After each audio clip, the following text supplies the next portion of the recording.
Interactive surfaces are now gaining in popularity. Lots of research labs are exploring them as an educational tool. However, they are limited to laboratory environments, and the goal of this project was to actually take it out and put it in the classroom. The table is a learning aid. By that, what we mean is that students can gather around it and do an interactive activity, and in the process learn something. Where's water? Two specific programs we generated. One was a spider diagram program where students had to establish relationship between existing entities. Such words are not appreciated. The other program that we had there was a classification task where there were many entities or objects on the table, and they had to group them into 4 different categories. My stuff loves you. The table consists of a projector and a camera that are mounted below the table surface, and the projector projects digital content, whereas the camera looks at how when you touch with your fingers on the table, the infrared light is reflected off the surface and goes down below, and the camera can see it. I have to touch a little bit hard at the moment, but I can turn the threshold down a bit. We decided to build the table in India, one because it's not practical to be able to ship something like this. It's big and bulky. A second thing was there would be lots of customs issues to deal with if we were going to build something like this in the UK and take it all the way to India. One AC will come out, then the rest should be fine.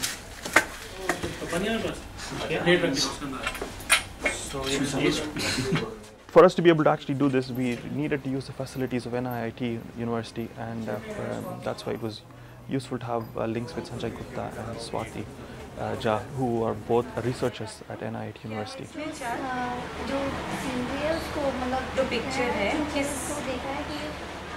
One of the benefits of this project is that we are exploring how children communicate and learn around interactive tables in a classroom environment. We've been doing that here in Bristol with a couple of classrooms, and again we decided to go with 2 schools in Delhi because we wanted 2 demographics in a Delhi environment. So one was in a high income neighborhood and another was in a low income neighborhood.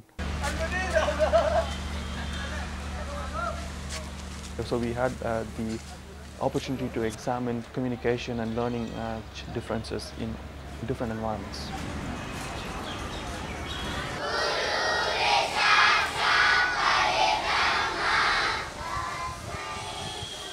The Radico Welfare Center mainly caters to lower income families who are in and around the slum that is next to the school.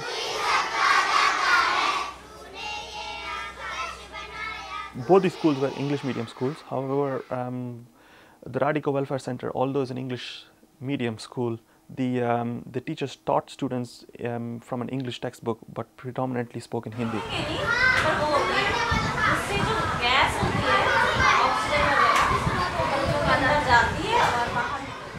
The Vasant Valley School is in Vasant Vihar, which is a wealthy neighborhood. Again, it's an English medium school. The students, teachers and everyone interact and engage with each other in English. So it worked perfectly well with our table and with our data analysis. Hold it, it's over here. It's here, Astan's here. It's over here. Biomass would be CO2. What is he doing? That's really We were interested in how children talk to each other and how they interact with the various programs that were running on the table. For this, we had 3 types of data gathering mechanism in place. One was we had video cameras looking at the students and recording what they were speaking, who was speaking, and who were they looking at as they were speaking. Second was a screenshot capture program that was capturing the computer screenshot 3 or 4 times every second.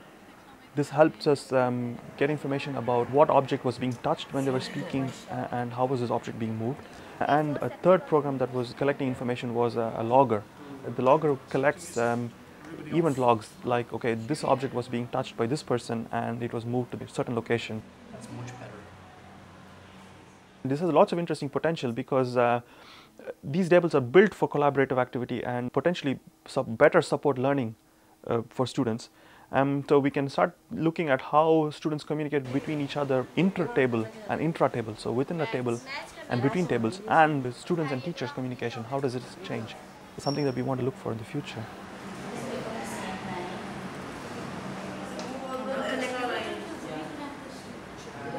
we took the tables and put it in a classroom in India, but we did not replace a classroom environment with these tables. And the next thing that we're looking at is, can we replace a classroom of 40 students with 40 different tables with 4 or 5 such interactive tables, and change the way in which the students and teachers interact with each other. इसकी picture उस group का नाम और इसकी विशेषता आपको ऐसे groups बनाने हैं. Since children are very tech savvy, they enjoy something to do which is very visual and hands-on. So this is an innovative way, and it would definitely enrich their learning process. Teamwork, leadership qualities, they just come out in the fore when a group is working hands-on. These exploring You draw a line like this if you want to connect something. You press on the line, you get this dusted. I mean, it seems to me that the project is addressing a very real issue, which is moving to get learning to be more participatory and have children actually leading the process more, rather than it being very much teacher-led and top-down. And looking at the technology, it looks to have quite an exciting opportunity to use modern IT to allow this sort of team working to develop probably more rapidly in a rather more innovative way than is the case with traditional or more traditional activity-based learning.